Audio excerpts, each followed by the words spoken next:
สุดยิ่งครับผมสวัสดีเจเจแล้วก็ขอแสดงความนับถือลุงแหนนป้อน้อยหนุ่มผาจ่อคนรูปหล่อตัวยขอเจริญปอนคณะสัตยาญาติโยมศรัทธาสาธุชนคนดีเฮาทุกท่านมาแล้วเนอรายการสารธรรมยามบ่ายยามแรงช่วงธรรมะเพื่อชุมชนทางสถานีวิทยุมวลชนคลื่นสีขาวเพื่อชาวประชาก็มาปะกับคณะสัตยาญาติโยมเหมือนเช่นเคยทางสถานีวิทยุมวลชนคลื่นสีขาวเพื่อชาวประชาแห่งนี้ โดยมีก้าวกับผมอาตมาภาพสามเณรรักปั่นโยนานวัดสันเมืองตำบลหนองล่องอำเภอเวียงหนองล่องจังหวัดลำพูนเป็นผู้รับผิดชอบดำเนินรายการก็จะมาปะกันต่างสถานีวิทยุคลื่นพระพุทธศาสนาการศึกษาและวัฒนธรรม 104.50 วัดฝ่ายหินตำบลสุเทพอำเภอเมืองจังหวัดเชียงใหม่โดยเมตตาธรรมของท่านอาจารย์ท่านพระครูสมุวิสุวัฒน์วรกิจโจสถานีวิทยุวัดพระบาทอุดมน้ำบ่อซาวา 100.25 เมกะเฮิรตซ์อำเภอฝางจังหวัดเชียงใหม่โดยเมตตาธรรมของพระเดชพระคุณหลวงพ่อสุจิตตานุรักษ์ด็อกเตอร์ท่านอาจารย์จำเริญโชติธรรมโมสถานีวิทยุมนต์เสียงธรรม 106.25 เมกะเฮิรตซ์ตั้งอยู่วัดปุผารามตำบลจ้างเคิงอำเภอแม่แจ่มจังหวัดเชียงใหม่โดยเมตตาธรรมของ พระเดชพระคุณหลวงพ่อมงคลวิสิทธิ์แล้วก็ท่านปรัตอุทัยทั้งสองท่านสองอุทัยสถานีวิทยุวัดศรีปันเงินเรดิโออำเภอสันป่าตองสถานีวิทยุแม่วางเรดิโออำเภอแม่วางสถานีวิทยุบ้านแป้นเรดิโอบ้านแป้นอำเภอเมืองจังหวัดลำพูนและสถานีวิทยุวิทยาลัยสงฆ์นครลำปาง106.50 เมกะเฮิรตซ์โดยโดยการถวายเวลาของพ่อครูดร.จิรศักดิ์ปอนลำนี้ก็คือสถานีวิทยุต่างๆที่เปิดรับสัญญาณในวันนี้มาปะกันวันนี้เป็นวันอังคารที่10 มิถุนายนพุทธศักราช 2568 เดือนเก้าเหนือเดือนเจ็ดใต้ออกมานี่15 ค่ำพร่ำว่าเป็นวันเดือนเพ็ญหรือว่าเพ็ญเดือน7วันนี้เป็นวันพระวันศีลวันพระใหญ่ศีลใหญ่เนอเดือนเพ็ญศรัทธาญาติโยมก็ได้ฟังเพลงไปเป็นเพลงที่คติเป็นเพลงเตือนใจว่าวันพระเนอเขาได้ฟังกันประจำเนาะวันพระอย่าเว้นนี่ก็ศรัทธาญาติโยมวันนี้อาตมาภาพก็จะได้ก่อนที่จะได้เข้ารายการนั้นก็จะได้ฮือศีลกับศรัทธาญาติโยมเนาะจะได้ฮือศีลกับศรัทธาญาติโยมวันนี้เป็นวันพระวันศีลก็จะได้ปั่นศีลให้กับศรัทธาญาติโยมเพื่อความเป็นสิริมงคลวันนี้พ่องก็จะถืออุโบสถศีลก็คือถือศีล8พ่องก็ถือศีล5วันนี้จะปั่นศีลให้ศรัทธาญาติโยมเนออุบาสกอุบาสิกาที่รักษาอุโบสถศีลหรือว่าศีล8นั่นก็มาฮับก่อนเนาะมาสมทานก่อนจะฮื้อศีล8ก่อนเนาะฮื้อศีล8แล้วก็จะได้ฮื้อศีล5ลำดับต่อไปเชิญชวนคณะสัตยาญาติโยมอุบาสกที่จะฮับผู้ที่จะถือศีล5บ่ต้องไหว้เนอะผู้ที่ถือศีล5บ่ต้องไหว้เอาฮื้อญาติโยมที่เปิ้นฮับศีล8ก่อนโยมอาราธนาได้ มายังพันเตติสรเนนะสหอัฏฐศีลานิยาจามะทุติยัมปิมายังพันเตติสรเนนะส สหอัฏฐศีลานิยาจามะตติยัมปิมะยังพันเตติสารเนนะสหอัฏฐศีลานิยาจามะ นะโมตัสสะภะคะวะโตอะระหะโตสัมมาสัมพุทธัสสะนะโมตัสสะภะคะวะโตอะระหะโตสัมมาสัมพุทธัสสะนะโมตัสสะภะคะวะโตอะระหะโตสัมมาสัมพุทธัสสะพุทธังสารนังคัจฉามิธัมมังสารนังคัจฉามิสังฆังสารนังคัจฉามิทุติยัมปิพุทธังสารนังคัจฉามิ ทุติยัมปิธัมมังสารนังคัจฉามิทุติยัมปิสังฆังสารนังคัจฉามิตติยัมปิพุทธังสารนังคัจฉามิ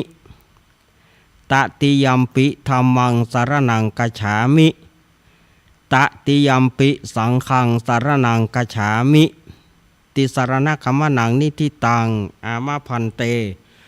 ปานาติปาตาเวรมณีสิกขาปะทังสมาธิยามิอทินนาทานาเวรมณีสิกขาปะทังสมาธิยามิอภรมจริยาเวรมณีสิกขาปะทังสมาธิยามิมุสาวาทาเวรมณีสิกขาปะทังสมาธิยามิสุราเมระยะมัชฌปมาทัฏฐานาเวรมณีสิกขาปะทังสมาธิยามิ วิกาลโภชนาเวรมณีสิกขาปะทังสมาธิยามินัจจคีตวาทิตาวิสูกัทัสสนะมาลาคันทะวิเรปนะธารณะมันดานะวิภูสนฐานาเวรมณีสิกขาปะทังสมาธิยามิอุจจาสยนะมหาสยนาเวรมณีสิกขาปะทังสมาธิยามิอิมานิอัฏฐสิกขาปทานิสีเลนะสุขติงยันติสีเลนะโภคสัมปทาสีเลนะนิพุติงยันติตัสมาสีลังวิโสทะเยสาธุสาธุสาธุอ้าวการถืออุโบสถศีล8อุโบสถศีลก็เรียบร้อยไปเนอะศรัทธาญาติโยมเอาต่อไปก็ป้อออกไม่ออกที่จะรับศีล5เอามาเลยเข้ามาเข้ามาท่านที่ถืออุโบสถศีลก็ ไปพักผ่อนตามอัธยาศัยได้เนอะ เอาปอแหนนมะยังพันเตติสารเนนะสหปัญจศีลานิยาจามะทุติยัมปิมะยังพันเตติสารเนนะสหปัญจศีลานิยาจามะตติยัมปิมะยังพันเตติสารเนนะสหปัญจศีลานิยาจามะ นะโมตัสสะภะคะวะโตอะระหะโตสัมมาสัมพุทธัสสะนะโมตัสสะภะคะวะโตอะระหะโตสัมมาสัมพุทธัสสะนะโมตัสสะภะคะวะโตอะระหะโตสัมมาสัมพุทธัสสะพุทธังสารนังคัจฉามิธัมมังสารนังคัจฉามิสังฆังสารนังคัจฉามิทุติยัมปิพุทธังสารนังคัจฉามิทุติยัมปิธัมมังสารนังคัจฉามิทุติยัมปิสังฆังสารนังคัจฉามิตติยัมปิพุทธังสารนังคัจฉามิตติยัมปิธัมมังสารนังคัจฉามิตติยัมปิสังฆังสารนังคัจฉามิติสรณคัมมนังนิทิตังอามะพันเตปานาติปาตาเวรมณีสิกขาปะทังสมาธิยามิอาทินนาทานาเวรมณีสิกขาปะทังสมาธิยามิกาเมสุมิจฉาจาราเวรมณีสิกขาปะทังสมาธิยามิมุสาวาตาเวรมณีสิกขาปะทังสมาธิยามิสุราเมระยะมัชฌปมาทัฏฐานาเวรมณีสิกขาปะทังสมาธิยามิอิมานิปัญจสิกขาปทานิสีเลนะสุขติงยันติสีเลนะโภคสัมปทา สีเลนะนิพุติงยันติตัสสมาสีรังวิโสทะเยสาธุสาธุสาธุเอาละก็ได้วันนี้เป็นวันพระวันศีลเป็นวันอุโบสถศีลก็เลยได้ปั่นตึงศีล5ปั่นตึงศีล8เฮือกับสถาญาติโยมเนาะศีล8ก็ปั่นไปศีล5ก็ปั่นไป เพื่ออนุรักษ์จันลงแล้วก็จะได้เป็นตัวแบบอย่างพระเนนเฮาตัวอย่างของศรัทธาเจ้าบ้านเฮาเนาะที่เปิ้นจะได้มีโอกาสไหว้พระสมทานศีลถ้าเป็นวันพระใหญ่วันพระหลวงเฮาก็จะมาสมทานถึงศีล8ศีล5แต่ถ้าว่าเป็นวันพระธรรมดาเฮาก็จะมาป่านแค่ศีล5ก็พอและในช่วงเข้าพรรษาถ้าหากว่าอาตมายังมีบุญจะได้จัดรายการบุญของอาตมายังส่งยูจะได้จัดรายการตลอดภาษา13ศีลนี้อยู่ก็จะมีกิจกรรมฟังธรรมยกธรรมยกวัดมาบ้านกิจกรรมภาคแรงว่าเอี้ยนะยกวัดการฟังธรรมมาบ้านถ้าว่าบุญอาตมายังได้จัดอยู่อันนี้เขาอู้กันเนาะเกิดว่าเขาว่าจะได้จัด100%เกิดมันอุบิเหตุบ่ได้จัดโดยประการฉันได้ก็ดีมันก็บ่ได้เสียใจแต่ถ้าเกิดว่าเขาได้มาจัดก็จะยกวัดมาบ้านในช่วงเข้าพรรษายกการฟังเทศน์ฟังธรรมมาที่บ้านเหมือนกับจำลองเหมือนกับที่วัดจำลองเหมือนกับที่วัดเนี่ยมีขันเกี้ยวตั้ง3มีอย่างสัปปะมีการถวายมีการสุมาเกี้ยวตั้ง3แบบโบราณมีการถวายมีการปอนหยาดน้ำอีตังยังกินจิวันตาหลวงวันตาน้อยอันนี้ถ้าหากว่าช่วงเข้าพรรษาถ้าหากว่าอาตมายังได้จัดอยู่ก็จะมายกวัดมาบ้านอย่างเงี้ยถ้าหมดช่วงพรรษาก็ปีคืนสู่สภาวะปกติเนาะถ้าว่าหลังจากออกพรรษาแล้วก็หลังเดือนหยี่เปงแล้วหลังเดือนหยี่เปงแล้วก็จะเป็นรายการภาคปกติสำหรับศรัทธาญาติโยมตั้งหลายก็คืนเวลาปกติเมื่อมาปากันแล้วก็ศรัทธาญาติโยมช่วงนี้ก็ยังถือว่าเป็นช่วงของงานวันคล้ายวันเกิดของครูบาหม่อนเจ้าศรีวิจัยนักบุญแห่งล้านนาไทยวันนี้ทั่วจังหวัดลำพูนและก็ทั่วตำบลทั่วอำเภอแต่ละตำบลของจังหวัดลำพูนเนี่ยเปิ้นก็จะมีการเรียกว่าทำบุญตักบาตรพระสงฆ์องค์เนนรำลึกถึงครูบาหม่อนเจ้าศรีวิจัยนักบุญแห่งล้านนาไทยเนื่องด้วยวันคล้ายวันเกิดของครูบาหม่อนในวันพรุ่งนี้วันพรุ่งนี้ก็วันคล้ายวันเกิดครูบาหม่อนเนาะถ้าอู้ถึงวันที่11ปีนี้ไปวันพุธเนาะครูบาหม่อนกูปีแล้วนี่ตรงกับวันการเนาะปีแล้วตรงกับวันเกิดของครูบาหม่อนเป๊ะเลยปีแล้วนะแต่ปีนี้ตรงกับวันพุธเนาะวันที่11แล้วก็โครงการธรรมยาตราก็จะได้เดินทางเข้า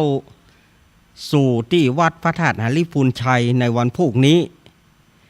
พระสงฆ์องค์เนนก็จะเดินขบวนกันไปเพื่อสักการะบูชา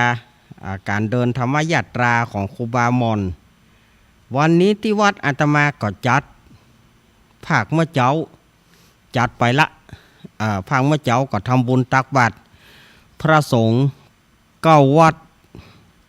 ใน9 หมู่บ้านของตำบลหนองล่องนะ9บ้านก็ศรัทธาญาติโยมก็มาทำบุญกันเพื่อรำลึกถึงครูบาหม่อนศรีวิจัย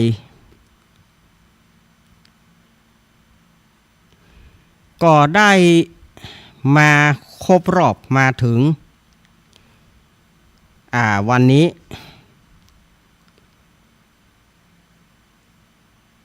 ก็ศรัทธาญาติโยมก็ได้มาร่วมกันในภาคเจ้า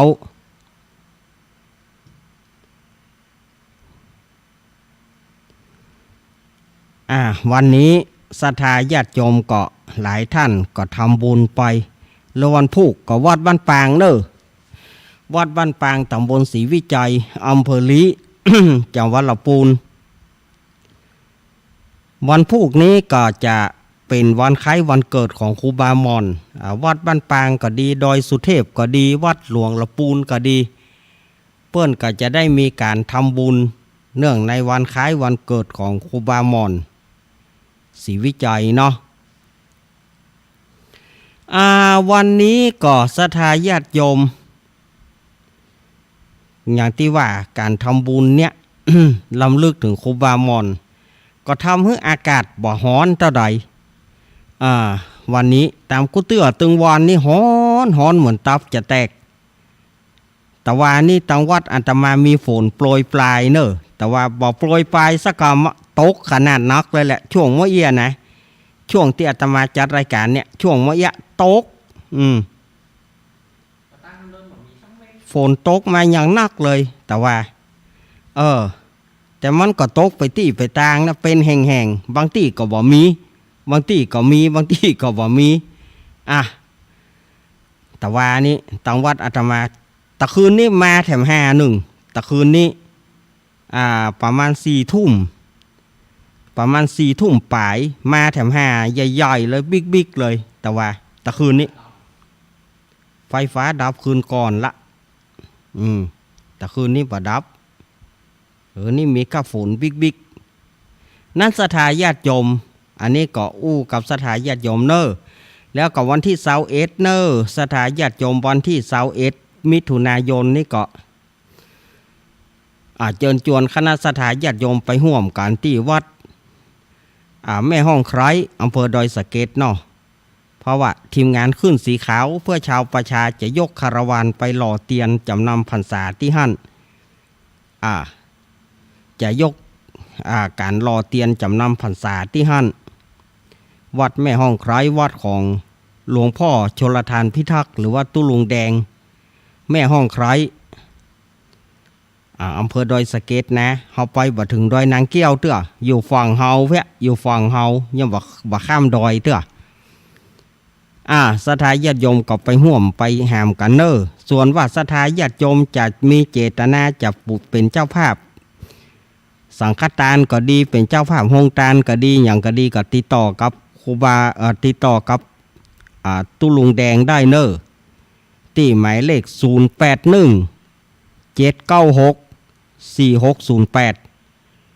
0817964608ศรัทธาญาติโยมก็ติดต่อกับ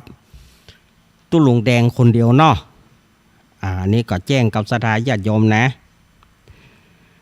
มาวันนี้เพื่อรำลึกถึงครูบามอนเจ้าศรีวิจัยนักบุญแห่งล้านนาไทย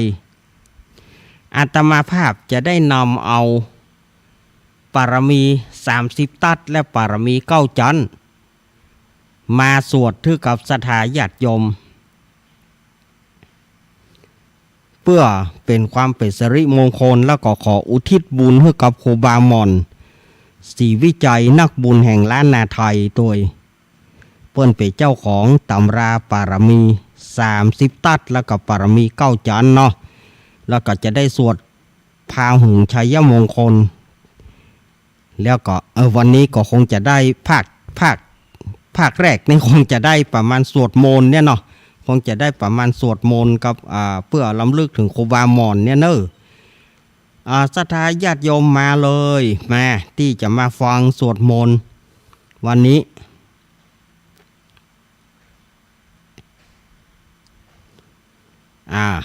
เอาหนังสือมาตัวเนอะศรัทธาญาติโยมที่มีหนังสือนะถ้ามีหนังสือก็ว่าตัวได้ก็ว่าตัวบ่ได้ก็ฟังเอาเนาะเอาเข้ามากันพร้อมละกาพร้อมละบ่พร้อมแล้วเนาะเฮาไหว้พระเนาะ เพราะว่าเฮาบ่สมาทานศีลแล้วนะเพราะว่าบ่รับศีลแล้วนะเพราะว่าศีลรับตะกี้ละศรัทธาญาติโยมอุ้ยนันทาจุดเตียนนะอุ้ยนันทานั่นก๊อบแดบนะกดเอาบ่ต้องได้จีเตียนละก๊อบแดบเอานั่นเอานั่งตี้ไหวพระเนอกราบพระพร้อมกันกราบหนึ่งกราบสองกราบสามอะระหังสัมมาสัมพุทโธภะคะวาพุทธังภะคะวันตังอภิวาเทมิกราบสวากขาโตภะคะวตาธัมโมธัมมังนะมัสสามิกราบสุปฏิปันโนภะคะวะโตสาวกสังโฆสังฆังนะมามิกราบ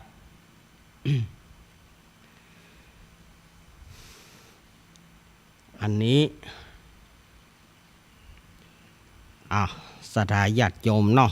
ต่อไปเราจะได้สวดปารมี30ตัดก่อนแล้วก็จะได้สวดปารมี9จานเนาะนะโมตัสสะภะคะวะโตอะระหะโตสัมมาสัมพุทธัสสะนะโมตัสสะภะคะวะโตอะระหะโตสัมมาสัมพุทธัสสะนะโมตัสสะภะคะวะโตอะระหะโตสัมมาสัมพุทธัสสะพุทธังสารนังกัจฉามิธัมมังสารนังกัจฉามิสังฆังสารนังกัจฉามิทุติยัมปิพุทธังสารนังกัจฉามิทุติยัมปิธัมมังสารนังกัจฉามิทุติยัมปิสังฆังสารนังกัจฉามิตติยัมปิพุทธังสารนังกัจฉามิตติยัมปิธัมมังสารนังกัจฉามิตติยัมปิสังฆังสารนังกัจฉามิ ตานะปารามีสัมปันโนทานะอุปปารามีสัมปันโนทานะปรมัตถปารามีสัมปันโนเมตตาไมตรีกรุณามุทิตาอุเบกขาปารามีสัมปันโนอิติปิโสภะคะวาสีละปารามีสัมปันโนศีลาอุปปารามีสัมปันโนศีลาปรมัตถปารามีสัมปันโนเมตตาไมตรีกรุณามุทิตาอุเบกขาปารามีสัมปันโนอิติปิโสภะคะวะเนกขัมมะปารามีสัมปันโนเนกขัมมะอุปปารามีสัมปันโนเนกขัมมะปรมัตถปารามีสัมปันโนเมตตาไมตรีกรุณามุทิตาอุเบกขาปารามีสัมปันโนอิติปิโสภะคะวะปัญญาปารามีสัมปันโนปัญญาอุปปารามีสัมปันโนปัญญาปรมัตถปารามีสัมปันโนเมตตาไมตรีกรุณามุทิตาอุเบกขาปารามีสัมปันโนอิติปิโสภะคะวะวิริยะปารามีสัมปันโนวิริยะอุปปารามีสัมปันโนวิริยะปรมัตถปารามีสัมปันโนเมตตาไมตรีกรุณามุทิตาอุเบกขาปารามีสัมปันโนอิติปิโสภะคะวะขันติปารามีสัมปันโนขันติอุปปารามีสัมปันโน ขันติปรมัตถปารามีสัมปันโนเมตตาไมตรีกรุณามุทิตาอุเบกขาปารามีสัมปันโนอิติปิโสภะคะวาสัจจะปารามีสัมปันโนสัจจะอุปปารามีสัมปันโนสัจจะปรมัตถปารามีสัมปันโนเมตตาไมตรีกรุณามุทิตาอุเบกขาปารามีสัมปันโนอิติปิโสภะคะวาอธิฐานะปารามีสัมปันโนอธิฐานะอุปปา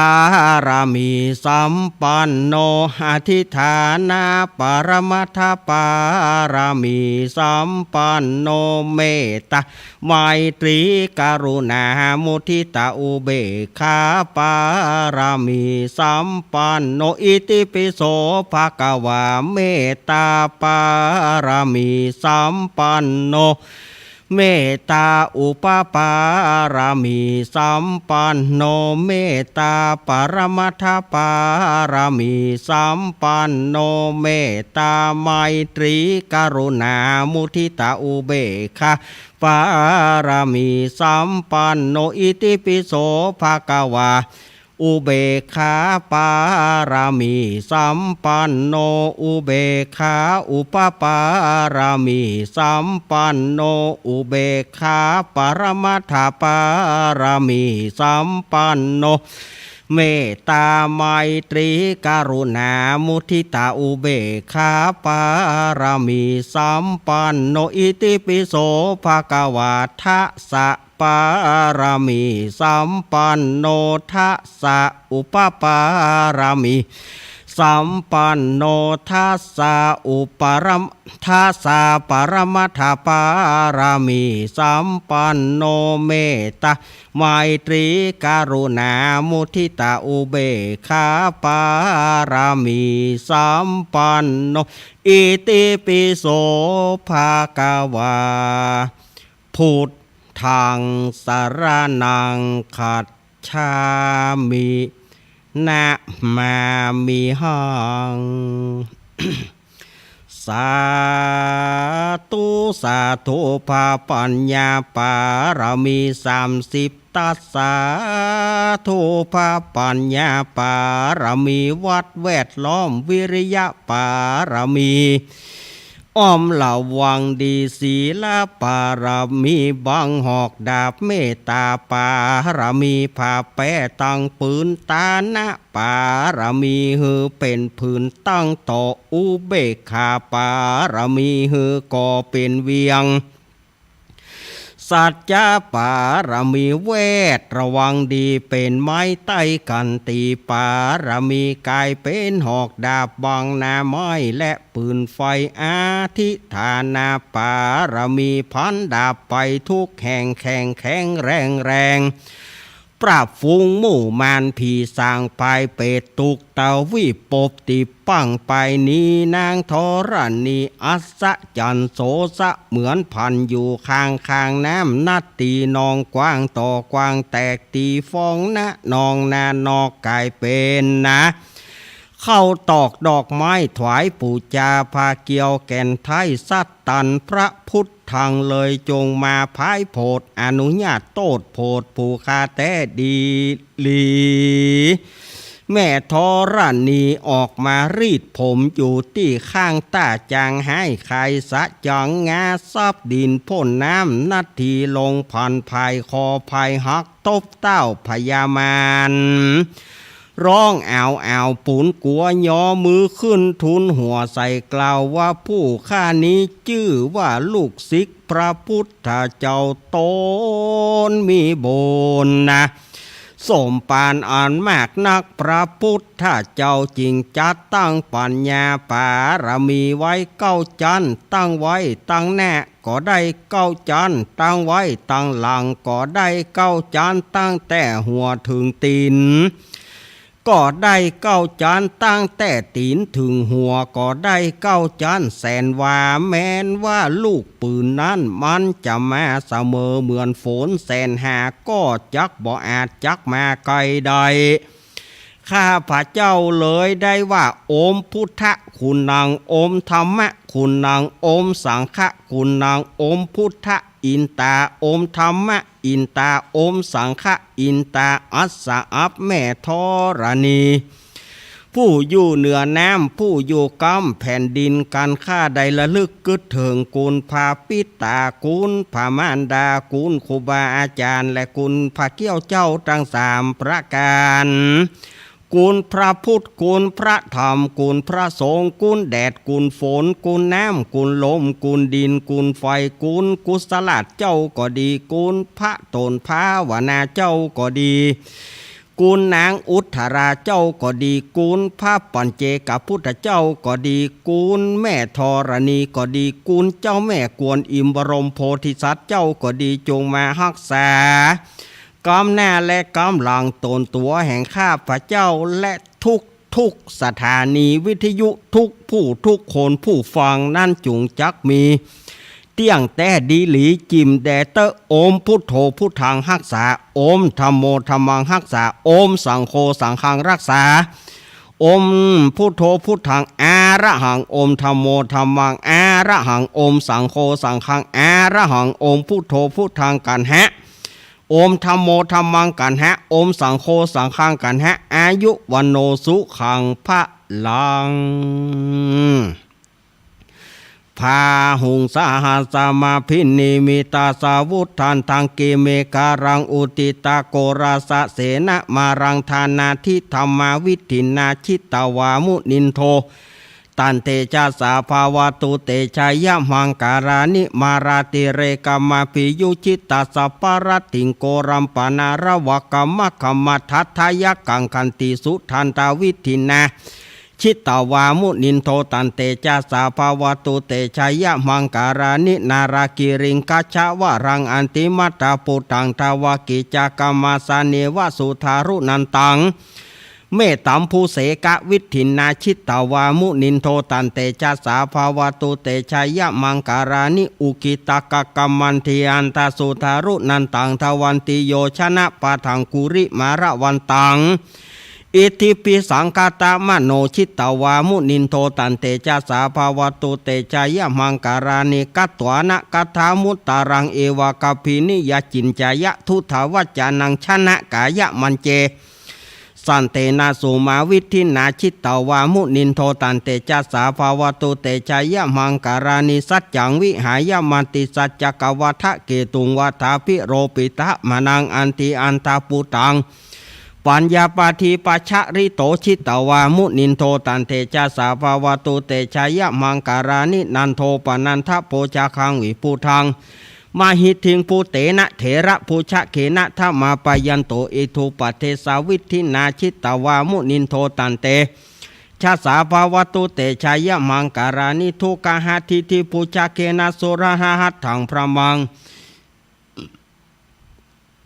วิชุติสุติมิติปะกาภิธานังยานาคเทนาวิธินาชิตาวามุนินโทตันเตชะสาภาวตุเตชายะมังการานิเอตปิพุทธชายะมังกาลังอาทากถาโยวัจโนตินะติเนสารเตมตันทิหิตวานานิกาวิวิธานิจุปัทวานิโมขังสุขังอธิกมายะนโรสัพปัญโยมหาการุณิโกนาโทหิตายะสัพพปานินางปุริตวปารมีสัมปปันโตสัมโพธิมุตตมังเอเตนะสัจจวเจนะหุนตุเตชายะมังกาลังชยันโต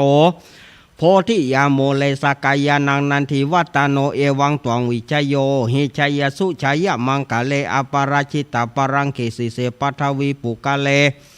อภิเสกเกสัพพุทธานังอาคาปโตปโมตติสุนักตังสุมังการังสุปปัตตังสุติตังสุกโนโสโมโหโตจสุยิทังพระมจาริโสภัทกินังกายะกัมมังวาจากัมมังปัทกินังปัทกินังมโนกัมมังปณิทิเตปัทกินาปัทกินานิกัตตวนะระพันตัตเถปัทกิเน ภวตุสัพพมังการังรากันตุสัพพเทวตาสัพพพุทธานุภาเวนะสัทธาโสถิงภวันตุเตภวตุสัพพมังการังรากันตุสัพพเทวตาสัพพธรรมานุภาเวนะสัทธาโสถิงภวันตุเตภวตุสัพพมังการังรากันตุสัพพเทวตาสัพพสังฆานุภาเวนะสัทธาโสถิงภวันตุเตนะกตายกาพุทธานังปปากหานิวารณาปริตัสสานุภาเวนะหันตัวเตสังอุปัฏเวนาคตายาคาพุทธานังปปากหานิวารณาปริตัสสานุภาเวนะหันตัวเตสังอุปัฏเวนาคตายาคาพุทธานังปปากหานิวารณาปริตัสสานุภาเวนะหันตัวเตสังอุปัฏฐเวอโรกายาปารมาราภาสันทุติปารมังทานังวิสาสะปารมายตินิปานังปารมังสุขังกราบหนึ่งกราบสองกราบสามก็เป็นอันการสวดปารมีสวดสักการะปูชาครูบามอนเจ้าศรีวิจัยก็เสร็จลงไปเนาะเสร็จลงไปก็ศรัทธาญาติโยมวันนี้เป็นถือว่าเป็นวันพิเศษสำหรับครูบามอนเฮาจะได้ทำบุญให้กับครูบามอนครูบามอนศรีวิจัยนักบุญแห่งล้านนาไทยที่ศรัทธาญาติโยมระลึกถึงมาตลอดเวลาเนาะครูบามอนเฮาก็อาจถ้ามีบัดเดียวนี้ก็อายุปุณณะเนออายุก็เป็นปุณณะ100 กว่าปีเนาะณ บัดนี้เก้ากับผมขอกราบอาราธนานิมนต์ท่านอาจารย์ท่านพระครูอภิวัฒนวิกรมรองเจ้าคณะอำเภอไดหลอเจ้าอาวาสวัดปากตางเจริญของเฮาได้พรมน้ำมนต์ให้กับศรัทธาญาติโยมขอกราบอาราธนานิมนต์ครับ ชะยันโตโพธิยาโมเลสกายานังนันทิวัตาโนเอวังตวงวิจัยโยหิชัยยาสุชัยยะมังกาเลอาปาราชิตาปารังเกสีเสปัทาวีปุงกาเลอาภิเสเกสาปพุทธานางากาปโตปามุตติสุนักตังสุมังคารังสุปะพาตังสุติตังสุกาโนสุโมโหโตจะสุยิทังประมาจารีโสปะทักกีนางกายะกัมมังวาจากัมมังปะทักกีนางมโนกัมมังปนิทิเตปะทักกีนาเนกัตวนะรพันตัตเถปะทักกีเนสาธุก็ขอบคุณท่านอาจารย์ท่านบิ๊กบอสของเฮาเนาะเปิ้นได้พรมน้ำมนต์กับศรัทธาญาติโยมเอาละศรัทธาญาติโยมต่อไปนี้ก็เป็นการสุมาควตานเนาะสุมาควตานแบบเบ้าโบราณ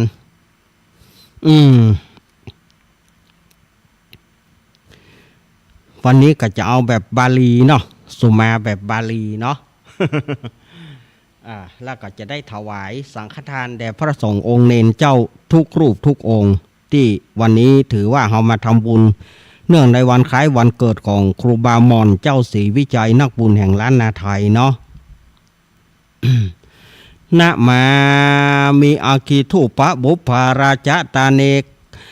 กัปปิยพันดตายาวัตถุนานาตาเนสาหปริวารตาเนนวราทคินเยกายะตัวเรวจีตัวเรมโนตัวเรสันจิจะปะมาเตนาวาอาสันจิจะปะมาเตนาวากายกรรมเมนาวาวาจีกรรมเมนาวามโนกรรมเมนาวาอาติตะโตสังปัจจุปันนาโตสังอาสัพพังโตสังขมันตุโนทุติยัมปิตาติยัมปินามามิอาคิทุปะบุภาราชตาเนกัปปิยพันดาตายาวัตถุนานาสาปริวารตาเนนวราทคินเยกายะตัวเรวจีตัวเรมโนตัวเรสันจิจะปมาเตนาวาอาสันจิจะปมาเตนาวากายกรรมเมนาวาวาจีกรรมเมนาวามโนกรรมเมนาวาอาติตะโตสังปัจจุปันนาโตสังอนาคตะโตสังสัพพังโตสังขมันตุโนอันนี้สุมาควตาน ต่อไปถวายถวายว่านะโมด้วยการถวายสังฆทานเนาะ น นะโมตัสสะภะคะวะโตอะระหะโตสัมมาสัมพุทธัสสะนะโมตัสสะภะคะวะโตอะระหะโตสัมมาสัมพุทธัสสะนะโมตัสสะภะคะวะโตอะระหะโตสัมมาสัมพุทธัสสะอิมานิมะยังพันเตกัปปิยะพันดานิสาปาริวารานิภิกขุสังฆสสะโอโนจยามะสาธุโนพันเตภิกขุสังโฆอิมานิกัปปิยะพันดานิสาปาริวารานิปฏิกันหาตุอัมหากังตีฆะรตังหิตายะสุขายะข้าแด่พระสงฆ์ผู้เจริญข้าพระเจ้าทั้งหลายขอน้อมถวายกัปปิยะพันธ์กับตั้งบริวารตั้งหลายเหล่านี้แด่พระภิกษุสงฆ์ขอพระภิกษุสงฆ์จงรับกัปปิยพันธ์กับตั้งบริวารตั้งหลายเหล่านี้ของข้าพระเจ้าทั้งหลายเพื่อประโยชน์และความสุขแก่ข้าพระเจ้าทั้งหลายสิ้นกาลนานเทินสาธุต่อไปก็สถานีวิทยุต่างๆมาเลยเนอะสถานีวิทยุต่างๆทุกสถานีมาประเคนพระพุทธพระธรรมแล้วก็ถวายพระสงฆ์เรียงลำดับมาเนอะทุกสถานีเรียงลำดับมาเลยมาประเคนเลยโอ้โหมาตั้งนี้บ่ต้องไปอีบกันมันฮ้อนจับกันจับแถวกันจับหลังกันจะไปอีบกันแล้วจะไปอู้กันเตื้อจะไปอู้กันเตื้อยมอู้กันแล้วมันจะว่าเป็นท่าเป็นทางอู้กันเกินฟังตั้งนี้ก่อนกะปะเคนที่ปะเคนแล้วมันอย่างใดกะจ้างจะไปจับแฮมเนอร์จะไปจับนะถ้าปะเคนแล้วก็คือปะเคนนะมันจะมันจะปักวิดปักขวางอย่างใดจ้างมันจะไปคุยมันแถมจะไปยมจะไปจับลืมแถมจึบลืมแล้วยมจะได้ปะเคนใหม่นะปะเคนแล้วขาดมือแล้วตายจ้างมัน มันหลุดมือมันเสี่ยงขาดมือเขาไปแล้วก็จ้างมันถ้าไปคุยมันโยมตีประเคนแล้วก็ไปนั่งตีชุดต่อไปก็เข้ามาสถานีใดที่ยังบ่ได้ประเคนหรือว่าญาติโยมใดที่บ่ได้ประเคนเอามาแหมชุดหนึ่งชุดที่ประเคนไปแล้วก็ไปนั่งตีให้เรียบร้อย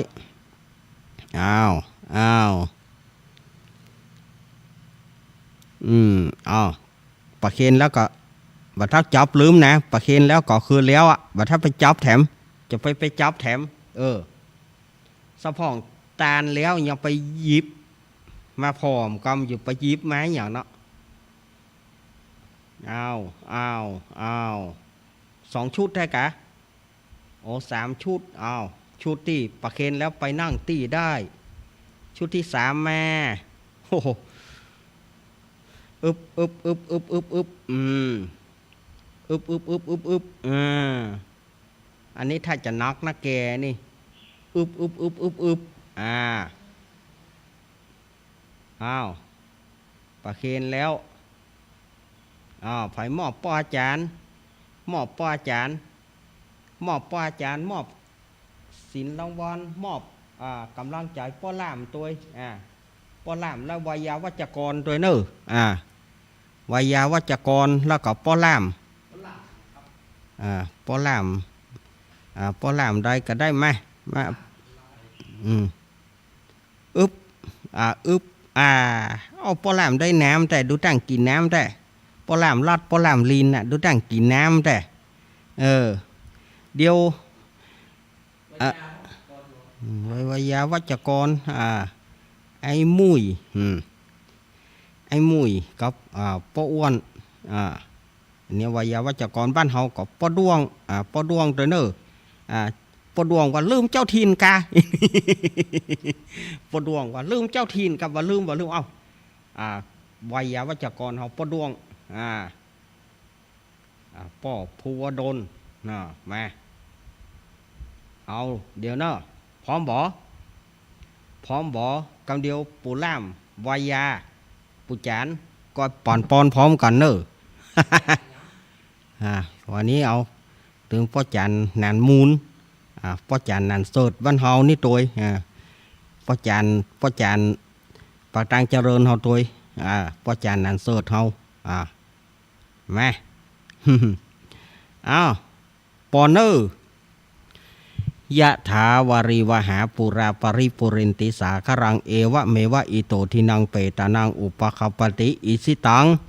ปาทิตังตุมหังคิปะเมวะสมิสตุสเพปุเรนตุสังกปาจันโทปนารโสยะถามณีโชติรโสยะถา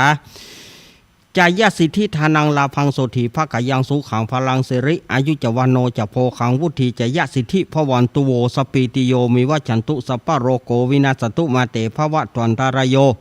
สุขีติกายุโกภาวะอภิวาทานาสีริสานิจังวุธาปจายโนจตารโรธรรมาวัฏันติอายุวันโนสุขังพระลังละต่อไปกับปอนปุจานปอนปุล่ามวายาวัจกรรวดเดียวเนี่ยเนอะสัพเปติโยเมวะสันโตสัพพะโลโกวินาศตุมาเตภวันตวันตาลายโยสุขีติกายโยโกภาวะอภิวานานาสีริสานิจังวุธาปจายโนจันตารโรธรรมาวัฏันติอายุวันโนสุขังพลังฟังไว้ไหนบุญจัน ฟังไปไหนล่ำเหลือ อันนี้เอายังกินจีแบบจังหวัดลำพูนเนาะฉบับจังหวัดลำพูนแล้วก็วันตาหลวงแบบจังหวัดลำพูนเนาะเนื่องด้วยเวรวันของครูบามอนเนาะ อิตังตานากัมมังนิปานาปัจจโยโหนตุโนนิจังอิตังศีละกัมมังนิปานาปัจจโยโหนตุโนนิจังอิตังภาวนากัมมังนิปานาปัจจโยโหนตุโนนิจังยังกินจิกุสาลังกัมมังกัตตาปังสัพเพหิกาตังปุญญังโนอานุโมทันตุสุนันตุโพนโตเยเตวาอาสามิงคาเนอาทิคาตาติกายุกาสัทธาหนตุสัพเพสัตตาสุขีอัตตานังปาริหารันตุมาตาปิตาโรสุขิตาหนตุทุกขาปามุจจันตุสัพเพญาตากาสุขิตาหนตุทุกขาปามุจจันตุสัพเพอัญญาตากาสุกิตาหนโตทุกขาปามุจจันตุสัพเพปิสาจาสัพเพยักขาสัพเพเปตาจะสุกิตาหนโตทุกขาปามุจจันตุสัพเพนากาตาสุกิตาหนโตทุกขาปามุจจันตุสัพเพเทวาสุกิตาหนโตทุกขาปามุจจันตุสัพเพอัญจาลิโยปัสสยาสุกิตาหนโตทุกขาปามุจจันตุสัพพะสัมปติโยสามิชันตุโวเวลาหมดเถียก่อนละกลางดังเวลาหมด จากขืนก็บ่ได้มันไปตั้งแน่เอาให้มันเสี่ยงเวลาคือมันเสี่ยงไปกะเดียววันตาหลวงกะเดียวก้อยมาว่าวันตาหลวงกันทำกรรมนอศรัทธาญาติโยมไปละกันเตเนอไปฟังไปไหนเตนะตีนั่งนี่ไปฟังไปเตนะพิธีการยังบ่แล้วดีเตื้อก็เดี๋ยวอาตมาไปฉันน้ำแป๊บหนึ่งแล้วก็จะไปทำธุระส่วนตัวก็เดี๋ยวก่อนก็เดี๋ยวก็ปากันช่วงที่2เนาะเจริญปอน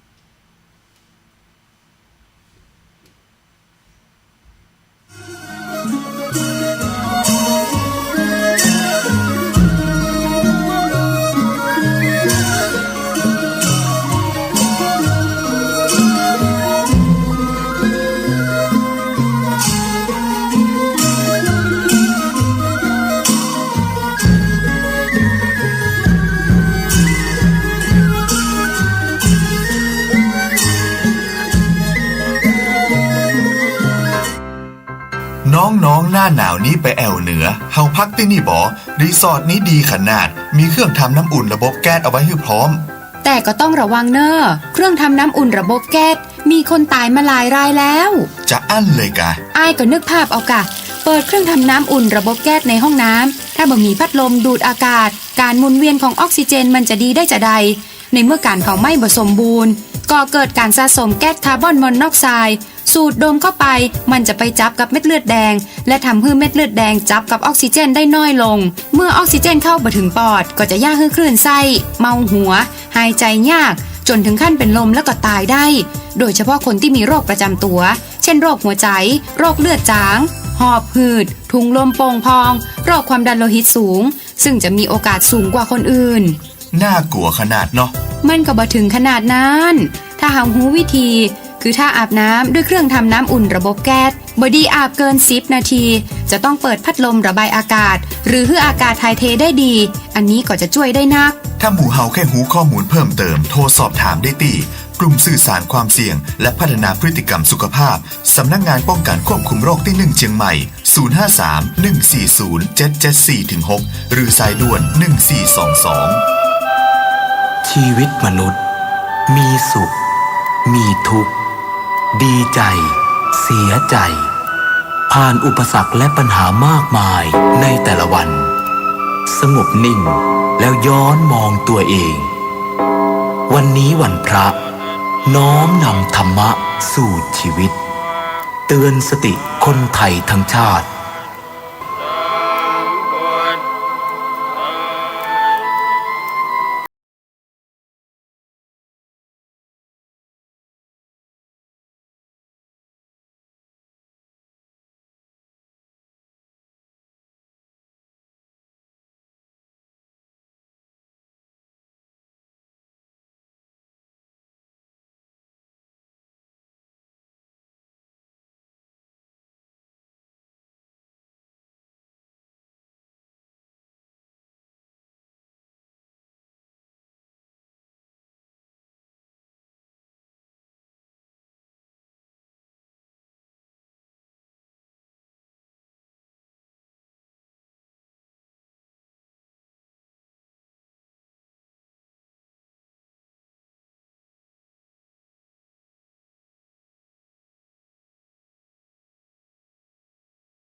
ละ สถาญาติโยมเผยมาถึงช่วงที่สองของรายการสารธรรมยามบ่ายยามแรงช่วงธรรมะเพื่อชุมชนก็มาถึงช่วงที่สองของรายการสถาญาติโยมเผยอากาศก็ถือว่ามันก็ยังร้อนอยู่แต่ก็พอดีอยู่นะพอดีอยู่กะว่าเฮาอุปทานไปเองก็บ่ฮู้แต่ว่ามันก็ฮ้อนนะ ศรัทธาญาติโยมกลับเข้ามาได้ที่ตะกี้กลับเข้ามาตะกี้เนาะไปพักไปพรเดียกรรมไปพักผ่อนอิริยาบถเดียกรรมมาเข้ามาเหลือเวลาจะแหมน้อยเดียวมาวันตาหลวงวันตาน้อยก่อนเนาะวันตาหลวงวันตาน้อยเข้ามานั่งให้เรียบร้อยโอ้ยแม่เขาอู้กันตั้งนอกยังว่าแล้วเด้อกะโหอันอย่างใดไปล่ำไปเหลือกับอู้กันน่ะอู้กันอย่างอู้แตะอู้ว่าล้ำเหลือ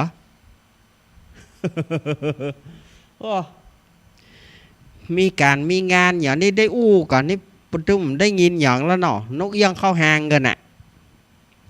เอาเข้ามานั่งเรียบร้อยเข้ามานั่งเฮาวันตาหลวงนะวันตาหลวงเนอวันตามีพุทธังสัพพะเมวะโตสังฆมันทะเมพันเตวันตามิธัมมังสัพพะเมวะโตสังฆมันทะเมพันเตวันตามิสังฆังสัพพะเมวะโตเจ๊จะพาเอาอันไอ้นี้มันโจรปาก กามันทะเมพันเตวันตามิขารูปัจชัยยาจาริเยสัพพะเมวะโตสังฆามันทะเมพันเตวันตามิกัมมัฏฐานังสัพพะเมวะโตสังฆามันทะเมพันเตวันตามิอารามเมพัทธาสีมังสัพพะเมวะโตสังฆามันทะเมพันเตวันตามิเจติยังสัพพัทธาเนสุปฏิทิตาสารีรตาตุโยมาหาโพธิงสักการังพุทธรูปังสัทธานาคาโลเกเทวะโลเกพระมะโลเกชมพูทิเปรังกาทิเปสารีรตาตุโยเกสาธาตุโยอาระหันสาธาตุโยเจติยังกันทากุติงจตุราสีติสาหาเสธรรมกันเตสัพเปสัมบาทาเจติยันจะอาหังวันตามิสัพปะโส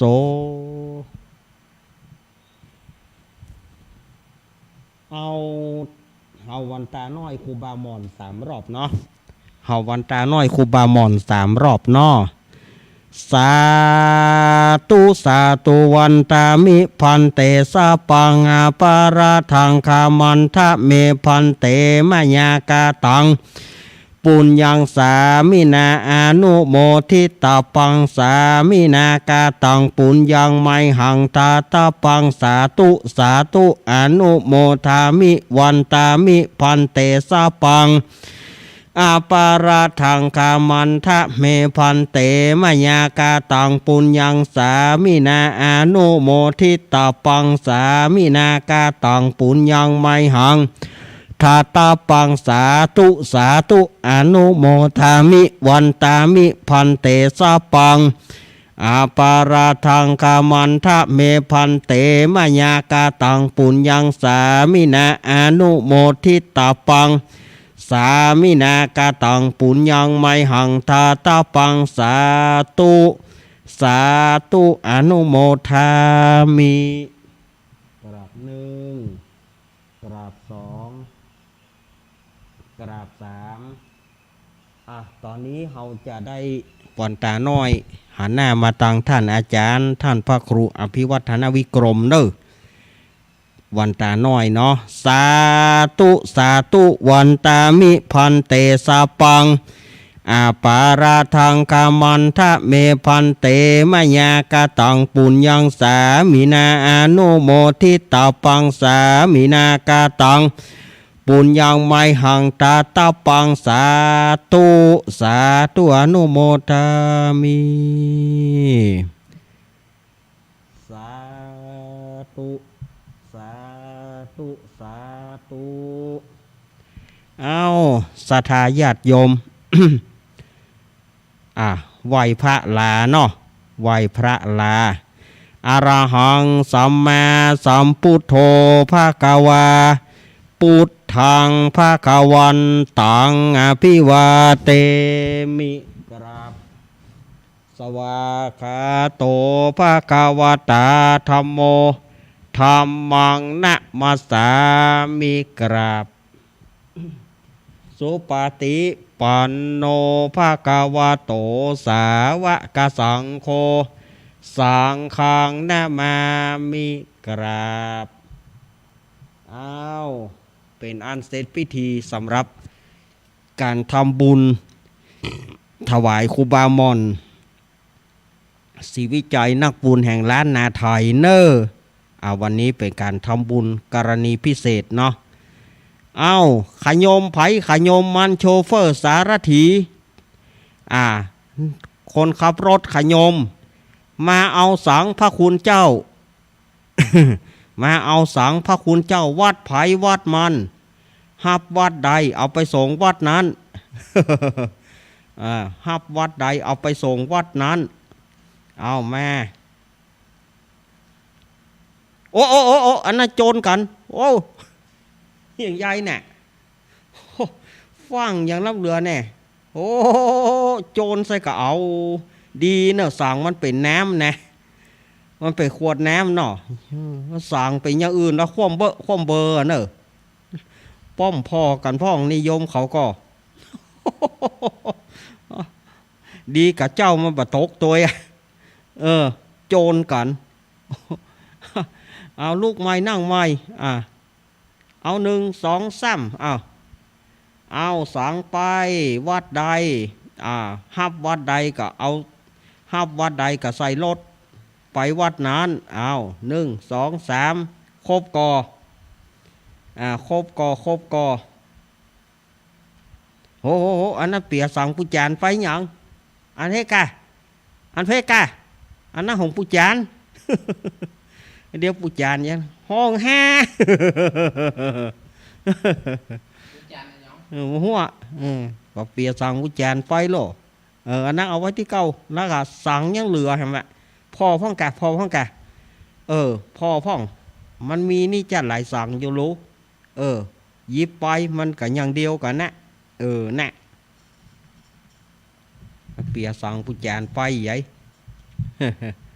สองปูจานวันไปที่น้ำกัน ของหัวเอาไปเปียของเปิ้นไปเอาไปเอา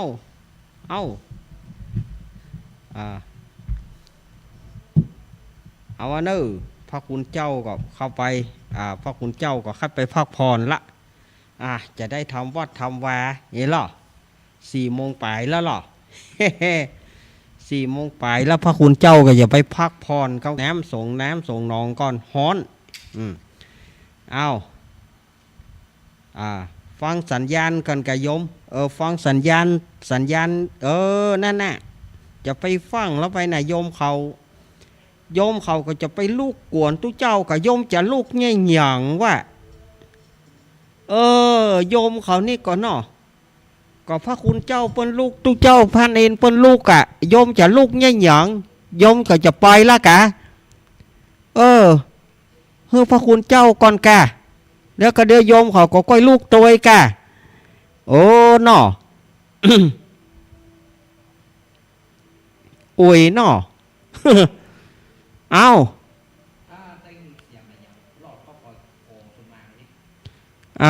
ถ้าได้ยินเสียงเพลงเนาะเพราะว่าทางอบต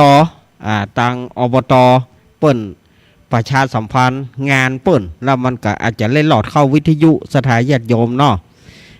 ปล่อยแถวโยมไปได้จะอยู่นี่ก็ได้นะอยู่นี่ก็ว่ากันนะเพราะว่ากระเดียวก็ลงลึงมีไฟสักคน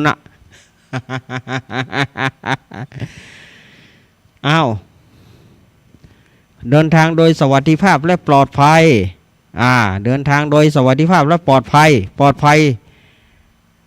ทุกเช้าทุกเย็นไปเลยมารถไผไปรถกันนั้น ไม่ใช่มารถไอ้เกี้ยวหล่นขึ้นรถไอ้คอมนี่ยุ่งนะขึ้นรถไอ้เกี้ยวกับปีกรถไอ้เกี้ยวมารถไอ้คอมกับปีกรถไอ้คอมพ่องนี่ขึ้นรถไอ้เกี้ยวแล้วปีกตัวไอ้คอมมันยุ่งเพื่อซ่อหาเพื่อนซ่อหามารถกันใดก็ไปรถกันนั้นอันนี้ก็กิจกรรมของครูบามอนก็เสี่ยงสุดลงเนาะกิจกรรมของครูบามอนสุดเสี่ยงลง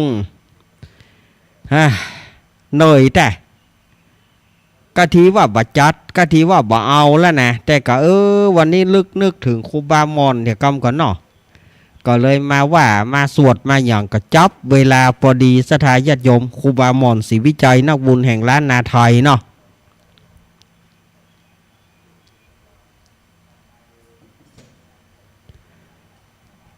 มีศรัทธาญาติโยมเคยมาถามอาตมาว่าเนี่ยอย่างชื่อโยมป่อเปิ้นชื่อบ่งามโยมป่อเปิ้นชื่อว่าป่อควายคนสมัยก่อนเนี่ยศรัทธาญาติโยมคนสมัยก่อนเนี่ยยุค 2,400 กว่านี่นะมันมีผีระบาดผีมันระบาดสมัยนั้นผีมันระบาดผีจังเอาละอ่อนคนใดมีชื่องามผีจังเอาไปมันจังตายเจ้า ความเชื่อนะความเชื่อของคนในสมัยนั้นก็เลยบอกว่าเอาชื่อที่มันงามนะเอาที่ผีมันแจ๊ะนะมันตึมมาคุยเอาชื่อหยังแน่เอาชื่อเริ่มต้นตั้งแต่ชื่องัวนี่ก่อนน่าจะมีแต่บ้านเฮาบ่มีไอ้งัวบ้านเฮานี่ก็บ่เคยมีฝ่ายชื่องัวแต่ชื่อควายในสมัยนั้นก็มีอยู่ก็คือโยมป่อควายป่อของครูบามอนศรีวิจัยก็ชื่อหมูชื่อหมา อันนี้มีชื่อหมูชื่อหมาสมัยนั้นหมูชื่อหมานักไปว่าไอ้ขี้หมูไอ้ขี้หมาไอ้เปี้ย ไอ้เปี้ยไอ้เด็บเอาที่ผีมันนะที่มันบ่ใกล้บ่ไกลนะแล้วก็ลวดเอาชื่อนั้นนะสมัยก่อนมันบ่นำมีชื่อเข้าโรงเรียนลูกป่อไหนแม่ไหนจะมีชื่อเข้าโรงเรียนจะมีชื่องามเหี่ยคนหนึ่งลูกป่อนั้นแม่นั้น 7-8 คนก็ดีมันจะมีคนที่ชื่องามเหี่ยคนหนึ่งนอกนั้นก็เป็นชื่อเดิมๆเป็นชื่อเดียวนะบ่มีต่อหน้าเติมท้ายสมัยนั้นมันก็เลยติดปากกันป้อหมูป้อแหมป้อขี้หมูป้อขี้แหมป้อเปียป้อแดบ ผีมันได้ฟังไอ้ห่านี่ชื่อบ่งามไปมึงงามแง่วห้ามเอาลูกสมัยนั้นมันจะมียุคหนึ่งเอาชื่อที่บ่งามใส่ให้ลูกแล้วแต่หาหูไม่ว่าเมินมาหน่อยเนี่ยมันเป็นปมด้อยเกาเหลาอ่อนคนใดไปฟังแล้วคนใดก็คิดว่าเป็นการชื่อบ่งามอย่างสมัยประเดี๋ยวนี้ชื่อพ่อมงามดีชื่อผีประเหี่ยวประเลอะประเตออย่างย่ำเอางามแต่บ่ฮู้ว่าคนตะกอนเปิ้นแฝงไว้เปิ้นเอาแฝงไว้เพื่อการผีมาคุยละอ่อนเอาชื่อที่บ่งามนั่นนะเอาชื่อที่บ่งามนะชื่อที่คนบ่ต้องการชื่อที่ผีบ่ต้องการนะเอามาใช้มันเป็นอย่างนี้ฉะนั้นสมัยนั้นพวกก็เลยใส่ป้อควายไอ้ควายสมัยนั้นพ่อแม่เพื่อจะฮ้องควายแต่ว่าถามว่ามันไปชื่อโบราณไปก่อชื่อโบราณเหมือนกันโบราณมากๆสมัยนั้นคืออย่างว่านะ ละอ่อนป้อใจคนใดหล่อๆหน่อยละอ่อนคนหน้าตาดีตาดักหน่อยเนี่ยผีจ้างที่มาคุยก็เลยเอาจื่อว่างามใส่ให้มันพอจื่อว่างามใส่มันผีไปได้ยินมาหาเนี่ยจื่อป้อมงามดีมันจะได้หนีมันจะมาได้คุยละอ่อนนั่นมันไปอีฉะนั้นมันจึงแบบแปลกที่สมัยนั้นเปิ้นอย่างใส่อย่างอันบางทีเขาตานขันเข้าเนาะสุมาญาติโยมขอตานให้ป้อหมาอีน่ะเฮาขอถามจื้อแต้เปิ้นมีก่อถ้าเขาว่าจื้อแต้เปิ้นมีจื้อแต้เปิ้นมีเอาจื้อแต้เปิ้นมาจื้อเข้าเฮียนเปิ้นมาแต่ถ้าบ่มีเปิ้นตึงจื้อหมายะเฮาก็จำเป็นเฮาก็ขึ้นยากกันว่าจะปอนปอนกลัวลูกหลานเปิ้นด่าหัว กลัวลูกหลานเปิ้นด่าหัวบางทีเอาปอนถามจื้อแต้เปิ้นมีก็จื้อเข้าเฮียนน่ะถ้าเปิ้นมีก็ขอจื้อเข้าเฮียนเปิ้นไหมแต่ว่าถ้าไผจื้อบ่มีแท้ๆก็จำเป็นก็จำเป็นที่จะต้องเอ่ยจื้อนั้นขึ้นมาเพราะว่าเปิ้นบ่มีจื้อเข้าเฮียนก็คือใจจื้อเดียวนะสมัยก่อนจื้อพยางเดียวจื้อเดียวพยางเดียวนั่นนะป้อหมูป้อหมานี่ก็ยังบ่ว่านะอันเลยไปขี้หมูนี่กะเนาะจื้อขี้หมูบ่ใช่บ่มีนะบ้านอาตมาก้อยบ้านอาตมาก็มีนะป้อขี้หมู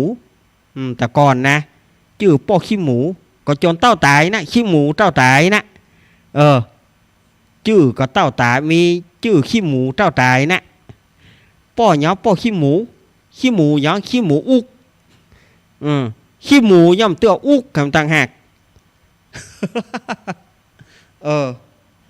ขี้หมูย่อมมาเตื้ออุกเนี่ยดูมันจะเหม็นหมอกใด ดูมันจะเหม็นหมอกใดขี้หมูเอาอุกในสมัยก่อนมันมีจื่ออี มันมีเตะ ขี้หมูขี้หมา ไอ้เปียไอ้ดองไอ้เด็บ ไอ้แดงไอ้แกงแดงมันไปสูงแกงแดงสูงเกิ้งเด้งแล้วก็ผอมนะไอ้แกงแดงไอ้แดงเมื่อเข้าแกงมันหายไอ้แดง ไอ้เด้งนี่มันสูงไอ้แดงนี่มันได้ตึงสูงตึงผอมแกงแดงไอ้แดงไอ้แกงไอ้แกงแดงโอ้อันนี้ชื่อนี้มีเด้อ แต่ว่าเมินเข้าเนี่ยแกงมันหายเลยไอ้แดงบ่ได้ชื่อเดิมนี่มีเด้อ มันต้องมีลูกคนสูงเดี๋ยวก่อนคนสูงคนได้สูงเพื่อถึงใส่คนจืดเพื่อถึงใส่ซอยไอ้เด้งหวังเด้อไอ้ป๊อกญาติผมมันมีหลาเป้าในนาคนใดต่ำเนาะไอ้ป๊อกคนใดต่ำแล้วก็เนื้อแน่นหน่อยไอ้แน่น สมัยก่อนมันก็จะมีมันเอาใส่ตามชื่อนั่นนะไอ้จอนไอ้การไอ้ปูดไอ้พัดไอ้ซุกไอ้เสาไอ้ติดนี่ฝ่ายบอกว่าแต่ใส่จันติบแต่บัดเดียวใส่อาทิตย์คนใดเกิดวันติดใส่อาทิตย์บ้านอาตมามี5 คนเนาะชื่อลุงเสาด้านทุลังไปเกิดวันติดสถานญาติโยม ชื่อลุงเสาด้านทุลังไปเกิดวันติดถ้าเขาว่าเสาเกิดวันติด อันนั้นเหรอคนที่แปลกตุกมันเกิดบอลอย่างเงี้ยจอนก็เกิดวันติดเหมือนกันนะเนี่ยสถานญาติโยมแต่สมัยก่อนนี่เพื่อจะเอาตามอ่านที่ห้างหูห้างมันไอ้เปียนี่เปียแต่เนอะมีขี้ปุ่มอ่องหย่องเลยตัวน้อยไอ้เปีย ไอ้ป๊อกคอกไอ้แป๊กเค้กไอ้ปิ๊ก อันถึงว่ากันไปสมัยก่อนมันใส่จื่อกับไปนะไอ้ตุ้ยไอ้พร้อมมันถึงว่ากันหรอสมัยก่อนใส่จื่อกันนะว่าถึงเวลาเด้อ ไอ้เปี้ยไอ้ผอมอันนี้สมัยก่อนใส่จื่ออย่างนี้ใส่จื่อกัน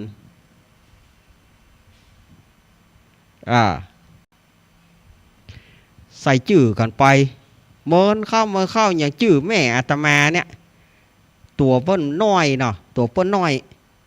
โป๊ะอุ้ยใส่อีบางอีคอมบางเมินเข้าคอมหายเหลือก็บางแม่อย่างได้ใส่จื่ออย่างได้ก็อุ้ยใส่อย่างอันไว้ได้คอมบางนั่นอย่างใดเมินเข้าคอมมันหายเหลือก็บางก็บางแต่นะแม่อาตมาเนี่ยบางแต่เข็บว่ะแล้วก่อนน้าของอาตมาที่อยู่สันปะตองนะน้าก็ชื่อบางเหมือนกันพ่ออุ้ยสองพ่ออุ้ยเนี่ยใส่ชื่อลูกเหมือนกันที่บ้านก่อเกาก็ชื่อบางเหมือนกันนะเป็นน้าข้าอีบางย่อย อีบางน้อยบางย่อยตัวน้อยบางน้อยตัวย่อยบางย่อยนะเผื่อว่าเป็นลูกผู้ปีก็คือแม่อาตมานะอีบางย่อยไอ้อย่างว่าเดียวนี่อาตมาจังไปเนาะอีบางย่อยอีบางน้อยพออย่างบางย่อยตัวน้อยบางน้อยตัวใหญ่ ไปห้องอีบางย่อยวันนี้กันนะ อันนี้อีบางน้อยวันนี้กับพอทอน้ำบางนั่นอุ่งปุ่งไว้ตุยอุกปุกไว้เข้าไปอันนั้นอีบางน้อยมันผสมดูนนี่นะ เนี่ยคนแต่ก่อนมันจะใส่อย่างอี้ไอ้อุ่นไอ้เย็น ไอ้อุ่นไอ้เย็นนะชื่ออุ่นเนี่ยอาตมาบอกได้ว่าชื่อไผ่นะอันนี้คนสมัยก่อนเพื่อตั้งกับอีหรออันนี้งามขึ้นมาแล้วนะถือว่าชื่องามที่สุดละไอ้อุ่นไอ้เย็นไอ้จุ่มนะ ไอ้จุ่มไอ้อุ่นไอ้เย็นแล้วก็ไอ้สมบูรณ์ไอ้สมบูรณ์อันนี้มันชื่อมาหลังจากชื่อหมูชื่อหมานะสมบูรณ์มีนี่พอดีเด้อมันเหมือนกับมันเป็นลองมาจากชื่อสมัยก่อนน่ะชื่อยุคหลังเนี่ยแปลว่าชื่อที่งามละแล้วก็เมินเข้ากับชื่ออย่างสมชาติสุชาติสุรชาติกาชาตินายชาติบดายก็มีอันนี้มันไปชื่อภายหลังมันมาชื่อภายหลังมีชื่อภายหลังแต่สมัยก่อนเนี่ยชื่อสมัยก่อนเนี่ยชื่อแสนบะเล่าบะเลิศละยุคก่อนยุคชื่อหมูชื่อหมา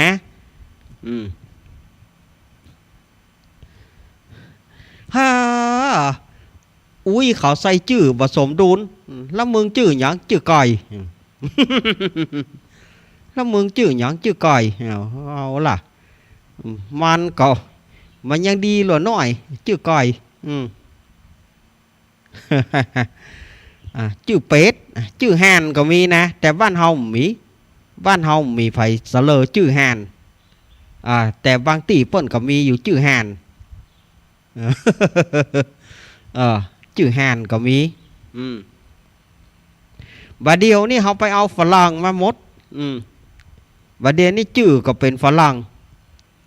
มิสเตอร์วะคอปเตอร์อายามุชื่อเขายองเยาะยองยอชื่อฝรั่ง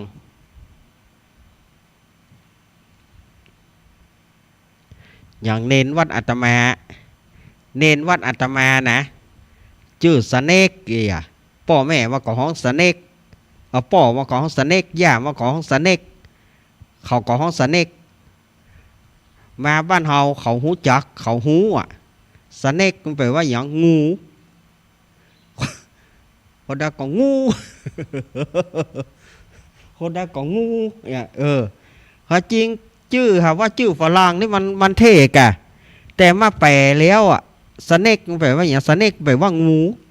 สถายญาติโยมคนได้ก็งูถ้าทางบ้านเขานี่เขาสเนกสเนกกับเขาก็ห้องมาสเนกกันนะ มาบ้านเฮาเขาสเน็กไปว่างูใจกะก็แม่นนะกะก็งูอย่ามาก็เหยนะพวกเขางูมาก็เหยนะอย่าเนี่ยมันไปอีนั่นฉะนั้นชื่อของคนเฮาบาเดียวมันไปชื่อฝรั่งบางทีก็ชื่อแต่ก่อนเคยมีเนาะชื่อดอกเคยมีนะคนชื่อดอกเนี่ยเคยมีที่นี่กับเจ้าหมู่เดียวกันมันก็ไปจีเฮาท่านหมามาหั่นท่านหมามาหั่นเฮาก็หมาที่ไหนก็หมาเตียวมาฮะมาเข้ามาวัดดีครับอ๋อไอ้ดอกนี่แบบเนี้ยล่ะเขาหมามาเขาก็หูว่าหมาหมาไม่มาไหวท่านนะเขาหมานี่ไม่อย่ามาไหวอย่างใดวัดดีครับอ๋อ มันจืดดอกสดายญาติโยมสมัยก่อนก็มีนะจืดทุยคนจืดทุยมีนะจืดทุยจืดอย่างจืดทุยทุยแปลว่าควายเนาะความจริงนั่นควายนะมันไม่ได้จืดทุยหรอกแต่จืดทุยนะเพราะว่าโคนไปเพราะว่าระว่างพิษกันตึงงัวควายนี่เดิมทีมันก็ไม่ใช่จืดทุยนะเขาไปได้ห้องมันจืดทุยไปแข่งกับตึงงัวไปแข่งว่าถ้าไผ่ห้องแล้วตะวันออกตัวนั้นจะได้รางวัลอย่างงามอีกควายก็เข้าไปห้องควายก็เข้าไปห้องเต็มเป่าว่างัวตะวันก็บอกออกเสื้องัวก็เลยทุยงัวก็เลยถมน้ำลายใส่หน้ามันทุยตั้งแต่นั้นคนก็เลยฮ้องว่าไอ้ทุยควายคนนั้นก็ได้ฮ้องว่าควายเนี่ยคือไอ้ทุยงัวก็เอาพ่องงัวก็ตั้งท่าพ่องมาข้าจะฮ้องพ่องโบนายกระไดตะวันก็บอกไอ้ทึกนะคือมีติดงัวถึกควายทุยโคถึกควายทุยมาจนถึงปัจจุบันนี้ตะกี้แม่สมศรีลุ่มวัดได้ว่าเอาเรื่องเบาสมองมาเล่าหน่อยเหรอท่านอาจารย์ ขอเล่าเรื่องปูชีวกนี่อาตมาขอสุมาอาตมาบอกให้หูรายละเอียดของเปิ้นแต่ถ้าฟังครูบาอาจารย์ท่านอื่นเอาเนาะแม่สมศรีเนาะแต่ว่าก็จะอู้ว่าเปิ้นเดิมทีนั่นเปิ้นเกิดเป็นลูกของ นางเลิงเมืองหรือว่าโสเภณีเอาที่ปอจะหูนะเปิ้นเกิดในตระกูลเปิ้นเกิดในเป็นลูกโสเภณีแต่ว่าโสเภณีเนี่ยกลัวว่าเปิ้นหูว่ามีลูกเอาไปขว้างจนถึงพระเจ้าอยู่หัวเปิ้นทรงเอาไปเลี้ยงดูแล้วเหมือนเข้าเปิ้นก็เฮียนหมอในสมัยนั้นก็เฮียนหมอแล้วก็เปิ้นได้วิชาหมอนะมายาพุทธเจ้ามาเป็นหมอรักษาพุทธเจ้า อันนี้คือเอาข้าวอีกก็แล้วกันเนาะแม่สมศรีเนาะเอาข้าวอีเนาะเพราะว่าอาตมาก็บอกหูเลิกหูเด็กเวลาเล่าไปมันจะบ่ถูกอ้าวได้เวลาเจมได้เวลาเจมอ่ะ ได้เวลาเจม มันไปอย่าได้เวลาเจมสมัยก่อนนี่เจมเรื่องซักร้อยชูซักมีหรอได้เวลาเจมได้เวลาเจมแล้วเวลามันออกมาออกหลังเวทีมันถึงเอาแล้วล่ะยกมือขึ้นได้เวลาเจมแล้วเนี่ยเขาก็เลยถือกับว่าได้เวลาเจมอ้าวสถาญาติโยมต่อไปนี้ก็จะได้เล่นละครเนาะ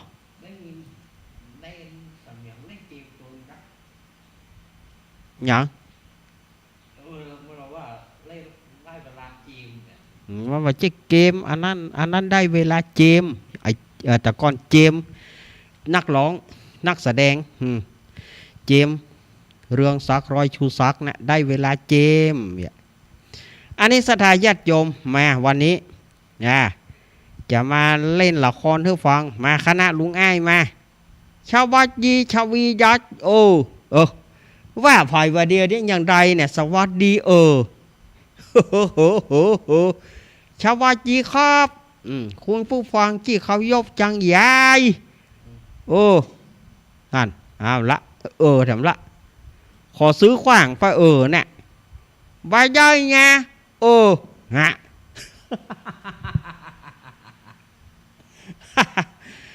ว่าđây cóวันนี้จะมาเยี่ยงอย่าคอnhư nhà nhảy môi môi với mà nhỏ dùng ai nhà ครับสวัสดี พี่หนานคำอ้ายคนรูปหล่อคำอ้ายโบโครูปหล่อครับ sao quá gì nhưวันนี้ก็มาแชมเยี่ยมnhư ลูกสวัสดีพี่อ้ายคนรูปหล่อครับพี่อ้ายคนไอ้โบโครูปหล่อครับ sao quá gì chưa vô có po giáo phải dạng dài chưa วันนี้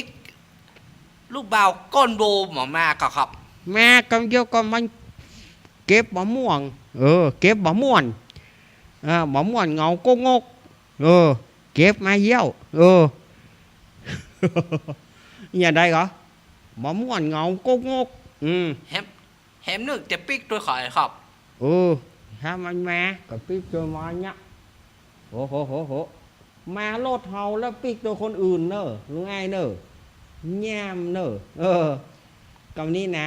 pít cho cái dây vôว่าจะยี่โคตรกาเด้อnhóm vào đâyว่าnhà trên nè chê lê là bỏ nhoi một dây ôiอย่างใดเนี่ยเปิ้นบาดใจว่าใหญ่เปิ้นถามว่ามาโดยเฮาแล้วจะปีกตัวคนอื่นนี่หยังอีก็ว่าแต่บ่ได้นี่แม่ชามมีปัญหาฮะโอ้ยยังโคตรเปิ้นมากมันนั้นมาหายโคตรเปิ้นเตี้ยกาไปใจใจย่ำเหยื่อ เล่นละครพอละครับสวัสดีไอ้กอนโบครับสวัสดีครับคุณผู้ฟังมาแล้วเนอะสวัสดีเจมาละครับสวัสดีไอ้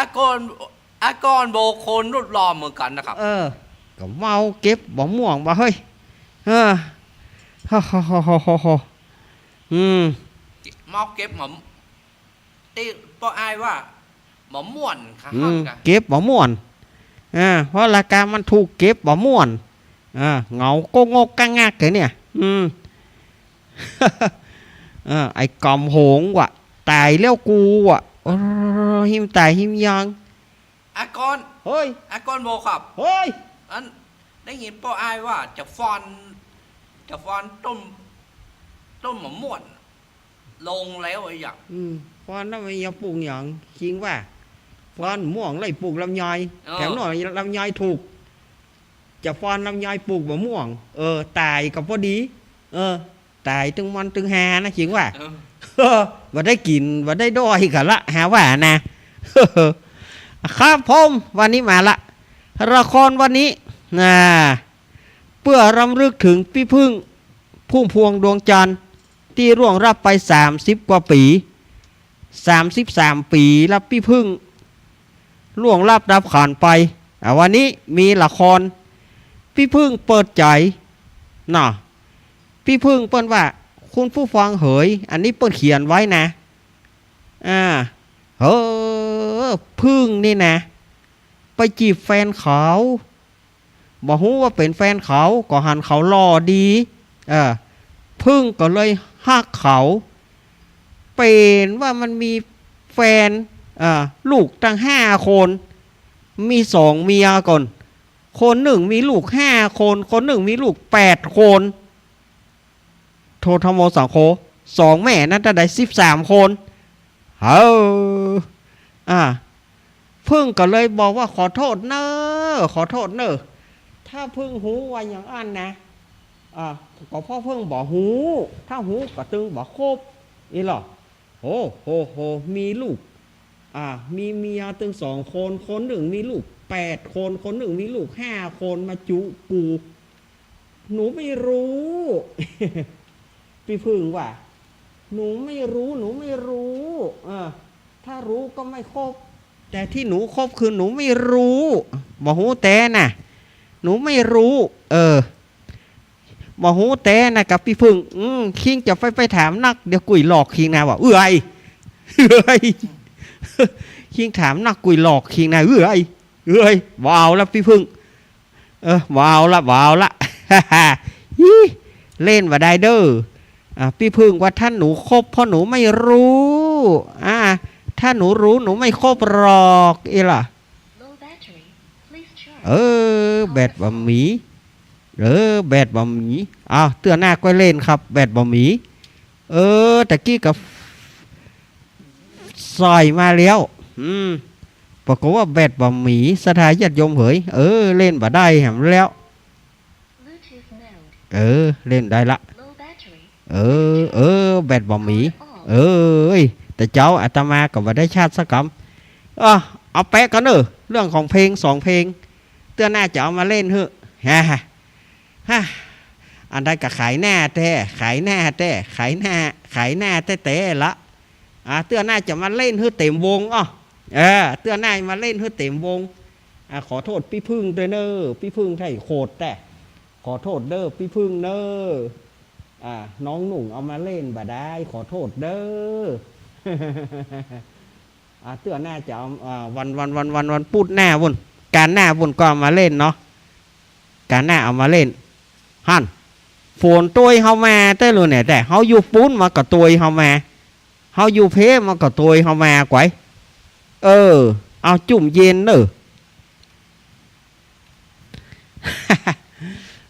หน้าแตกวันนี้หมอไม่รับเย็บสถานญาติโยมเหย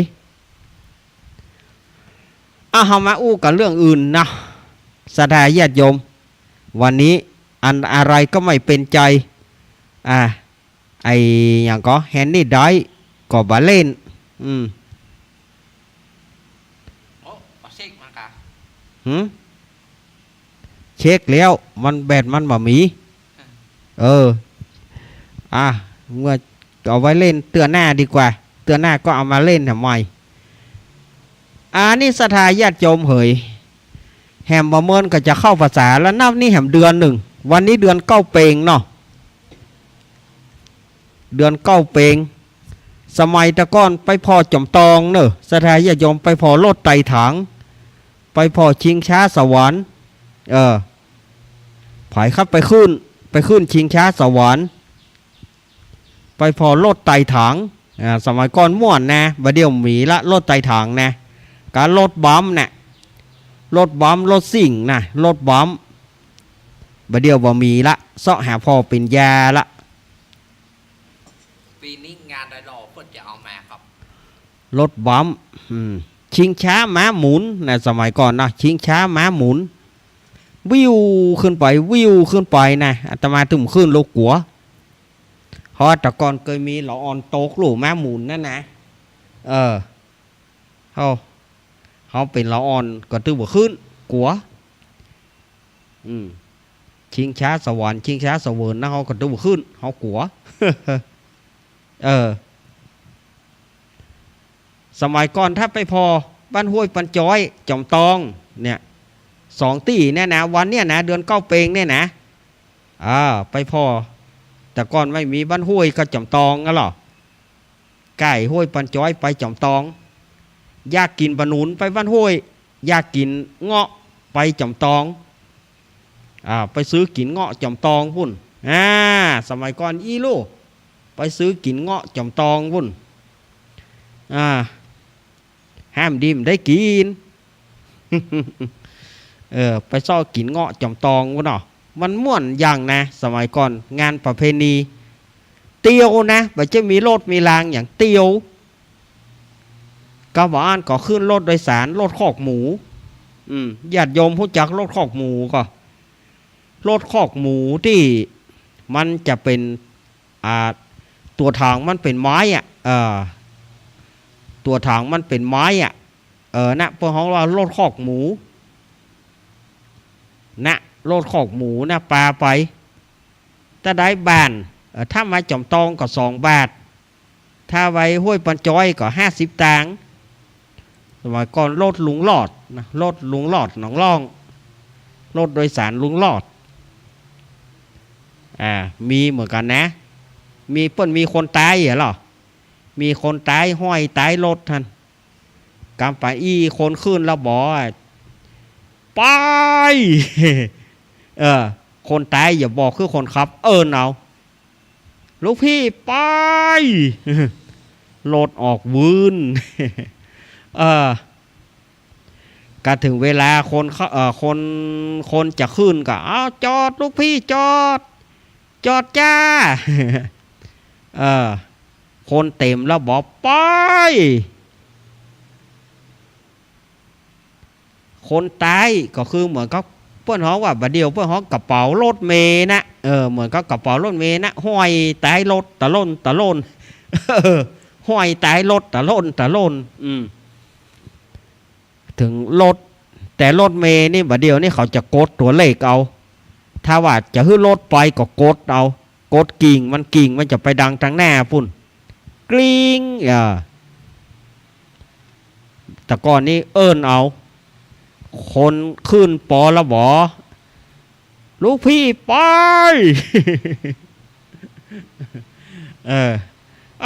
ม่วนนะสมัยก่อนไปบ้านห้วยไปจำตองเนี่ย ส่วนมากจะเตียวกันไปเมื่อเอากันออกมาแล้วออกจากวัดพระธาตุจำตองนะค่ำแล้วหรอเมื่อเอากันออกมาละวัดพระธาตุจำตองกลัวเขาตีกันกลัวเขาตีกันเพื่อจะตีกันออกกันมาโลเตียวกันมาเตียวข้ามโต่งมาสถาญาติโยมว่าคนแต่ก่อนเตียวลูกจอมตองว่ามาบ้านเฮาเนี่ยบางคนก็ไปแหวะเอียวห้วยปันจ้อยอยู่นะบางคนก็หาขอปีกบ้านเธอหาฮ้อนไม่เอียวไอจอมตองไม่พ่องกับไปเอียวอยู่พ่องก่อมไปปีกละได้ขนมเต้าเปิบมาฝากลูกเขียได้บะเงาะมาฝากลูกเขียได้บะนูนซุกมาฝากลูกเขียนั่นนี่ย้อนยุคไปสัก50 กว่าปีนี่50 ปีนี่แต่ก่อนแม่อาตมาเปิ้นไปบ้านห้วยปันจ้อยเนี่ยเปิ้นไปซื้อบะนูนซื้อบะนูนซุกมาแล้วเราอ่อนแต่ก่อนมันก้านเนาะพ่อเอ๋ยไม่เอ๋ยไส้มันนั่นนะเสื้อมันนะเสื้อที่หุ้มมันนะตืดกินจะเสี่ยงแต่ก่อนวันเดียวไผ่ย่ำกินเสื้อมันนั่นนะที่มันหุ้มเสื้อที่หุ้มเปลือกมันนะที่หุ้มไอภูมันนะที่หุ้มยวงมันนะน่ะแต่ก่อนตืดกินจะเสี่ยงนะจะพอเลาะพอร้อนวันเดียวไผ่กินก็เสื้อมันแต่ก่อนมันก็เป็นอันลำอันดีนะเม็ดมันเก็บไว้เม็ดมันเอาต้มกับเอาจีกะเนี่ยแกนในบะนูนนี่นะเอาจีพ่องก็เอาแกงใส่ผักละนี่นะพ่องก็เอาในมันแกงใส่ผักละนี่แกงในบะนูนแกะเปลือกมาออกเหียมันก็เป็นอันอย่างที่หากินสมัยก่อนเนาะก็ถือว่าลำดีนะบัดเดี๋ยวนี้ฝ่ายบักกินและสถาญาติโยมป่ะกล้วยดิบนี่สถาญาติโยมกล้วยดิบเนี่ยแต่ก่อนเขาเอามาจีกินนะกล้วยดิบเอามาผ่าจีปอนเกิงกันบัดเดี๋ยวไผกินก็ห้ามเคยได้ยินไผกินกล้วยจีซะเถอะแต่ก่อนเอาจีนะสมัยก่อนมันก้านเนาะสถาญาติโยมใบโยมนี่เอามาจีไฟกินกันอยู่นะใบโยมเนี่ยสหตีได้เอาใบโยมมาเสียบไม้เอามาจีกินกันยังไม่เดียวพอจะกินก็สถาญาติโยมว่าสมัยก่อนเนี่ยอาหารการกินมันบ่ค่อยมีขนมข้าวแนะมันก็บ่ค่อยมีขนมจอกเหลือเอามาจีกันถ้าไปอยู่ไปขยมวัดอย่างแค่หน่อยขนมจอกเหลือตากแห้งไว้เมื่อเข้าเอามาทอดเอาตากแห้งไว้ตากแห้งไว้เมินตากแห้งจนมาแข็งเป๊ก พอมันแข็งเป๊กแล้วก็เอามาทอดปั่นกันกินได้อยู่นะสมัยก่อนขนมจอกทอดมันก็ลำอย่างหนึ่ง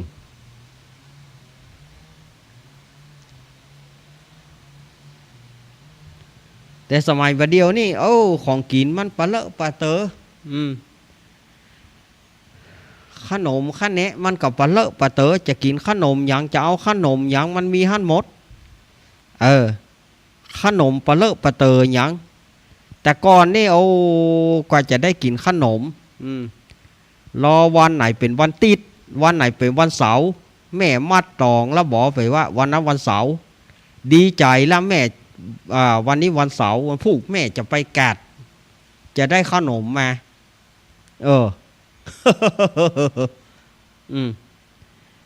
สมัยก่อนพวกก็ซื้อขนมหยางซื้อขนมจานนะมันได้ถูกดีขนมจานนี่ซื้อบ้านเอามาปั่นกันคนเอามาปั่นกันคนหลีเอามาปั่นกับคนจานเลิกปั่นกันขนมอื่นมันได้น้อยขนมปาดยังค่อยน้อยขนมจานน่ะยังค่อยน้อยเอามาเลิกปั่นกันถ้าไปซื้อขนมปาดก็ได้คนก้อมพี่น้องปั่นกับคนก้อมได้กินหน่อยก็พอใจละขนมไข่เหี้ยแน่ขนมไข่เหี้ยพ่องขนมวงนะพ่องสมัยก่อนนะเปิดไปกาดนะได้ขนมอันนะสมัยบัดเดียวเขาบอกกินขนาดสังขยานะเขาเป็นละอ่อนแต่ก่อนเขาได้กินก็สังขยานะสถาญาติโยม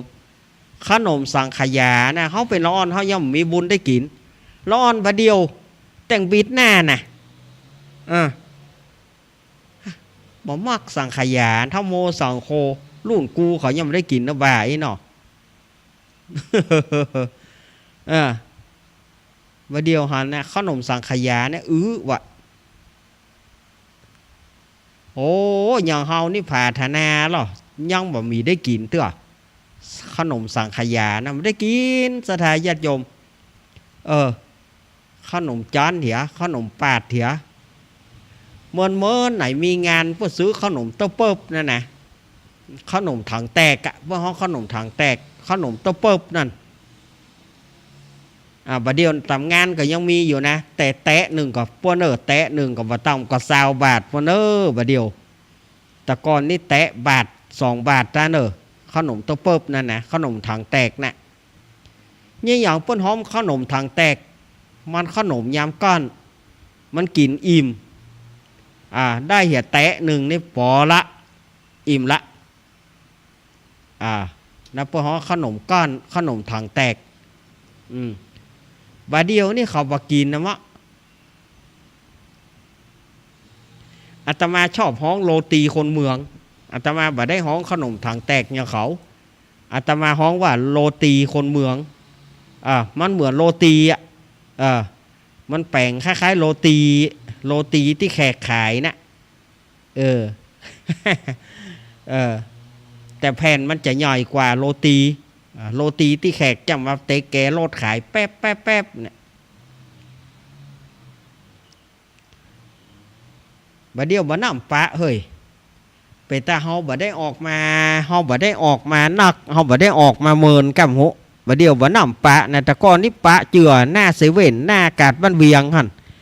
เฮาเลิกจัดรายการนี้ไปเนี่ยหมู่แขกขายโรตีปู่แขกขายโรตีน่ะตึปะเขาบ่ขาดแขกขายโรตีบัดเดียวว่าทำผ้าแม่ก็ขายนี่ได้เดียวเฮาหันนะเฮาปะนะผ้าแม่ก็ขายในโรตีมันบัดเจ้าตำรับเปิ้นน่ะเจ้าตำรับเปิ้นไปแขกโลขายโรตีบัดเดียวผ้าแม่ก็ขายโรตีแล้วมันจะลำบ่ลำเหมือนแขกกับหมูเฮาบ่ซื้อซะเถอะเฮาได้ซื้อ เขาเคยซื้อกะของหมูแขกเนี่ยเขาเคยซื้อกะแต่ว่าโรตีที่พม่าแปลงนะเขาไม่ได้ซื้อเขาว่ามันบ่ใจเปิ้นบ่ใจเจ้าตำรับเปิ้น จริงถ้าเจ้าตำรับเปิ้นก็น่าจะลำอยู่อันยังกระจ้างเตอะถ้าไปเฮียนแบบกันนะมันบ่ล้ำลาบอีสานนะกะลาบอีสานละคนที่แปลงรอคนเหนือเขาเนี่ยแปลง คนเหนือเขาน่ะแปลงมันก็บ่ใจเปิ้นเหมาะไอลาบอีสานน่ะมันบ่ใจต้นฉบับเปิ้นแปลงแล้วมันก็ถามว่าล้ำไหมมันก็ล้ำแต่มันบ่ใจมันบ่เหมือนกันสถาญาติโยมเนาะอันนี้ก็อู้กันไปได้เนอะอาหารการกินไปพ้อง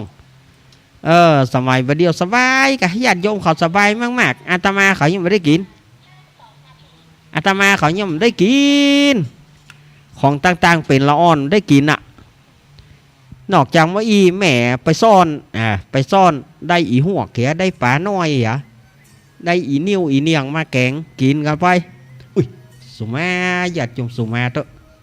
เจเปิดอันหมอยบุบเอาสุมาเถอะอาตมาบัดเดียวจิตใจมันบอกให้อยู่กับตีกระตางนะสถานมันคิดเป็นจิตลุจิตบ้างไปฟ้องนะมันคิดสะดุ้งมันคิดสะดุ้งเพราะมันคิดสะดุ้งละเอาละถ้ามันได้สะดุ้งอย่ามานะบัดเดียวจิตใจมันไฟตองนี่นะมันฮ้อนว้าวเอาไฟตองนี่ขี้ฮ้อนไฟเป็นอย่างการโทรศัพท์แผ่นติ่งนะมาเมื่อคืนเนี่ยเขาจะกึดเอาละบางอย่างก็อย่างละก็เขาโทรศัพท์มาเมื่อคืนนี่เรื่องดีมันตึงบอกหมีเอาละไฟตองนี่ฮ้อนละว้าวเววละเอาละเขาโทรมาเมื่อคืนจุดประสงค์ไอ้อย่างนี่มันตึงบาลายกับลายอ่ะมันตึงกึดละมันตึงมีอันดีเนี่ยอันจะโทรศัพท์มาไอ้อย่างเมื่อคืนแต่บางทีเขาก็บางทีท่านเฮ้ยประเด็นนี้ขี้โมงขี้ยามอันนี้เขาด่าเนอะอันนี้ด่าเลยอะ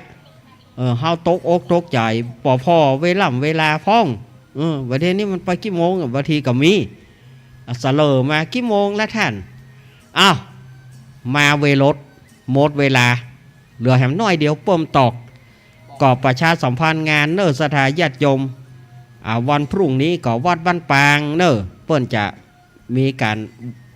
ทำบุญวันคล้ายวันเกิดของครูบาหม่อนศรีวิชัยนักบุญแห่งล้านนาไทยหมู่เฮาก็สะดุดีครูบาหม่อนไปแล้วตะกี้เนาะแล้วก็วันที่21ก็วัดแม่ห้องไคร้อำเภอดอยสะเก็ดเนอะวัดแม่ห้องไคร้อำเภอดอยสะเก็ดก็จะเป็นงานหล่อเตียนจำนำพรรษาโดยชมรมมวลชนคลื่นสีขาวเพื่อชาวประชาโดยการนำของท่านอาจารย์ท่านพระครูอภิวัฒนวิกรมแล้วก็ทีมงานคลื่นสีขาวก็จะไปหล่อเตียนกันที่วัดแม่ห้องไคร้อำเภอดอยสะเก็ดเนาะวัดของตุ้ลุงแดงหลวงพ่อชลทานพิทักษ์อย่างที่ญาติโยมอย่างที่อาตมาว่าถ้าว่าญาติโยมอยากจะห่วมไปเจ้าภาพอย่างก็เปิ้นก็โทรไปหาเปิ้นเอาเองเด้อ081 796 4608 081 796 4608สถาญาติโยมก็ตามนี้เนอะอาตมาบริหารเวลาพอสมควรแก่การเวลาวันนี้วันพระวันศีลเนอะทำใจให้มันสงบทำใจให้มันสะอาดเนอะสถาญาติโยมกรรมใดที่อาตมาว่าไปแล้วมันบ่ม่วนขออภัยเนอะไม่ได้ตั้งใจแต่ว่าตั้งใจจะพูดให้มันสนุกไปให้มันมีความสบายใจไปแค่นั้นเอง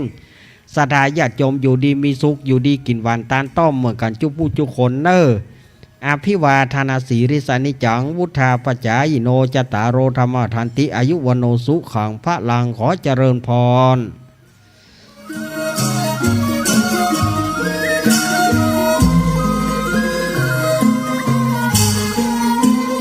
จากที่สูงเรียก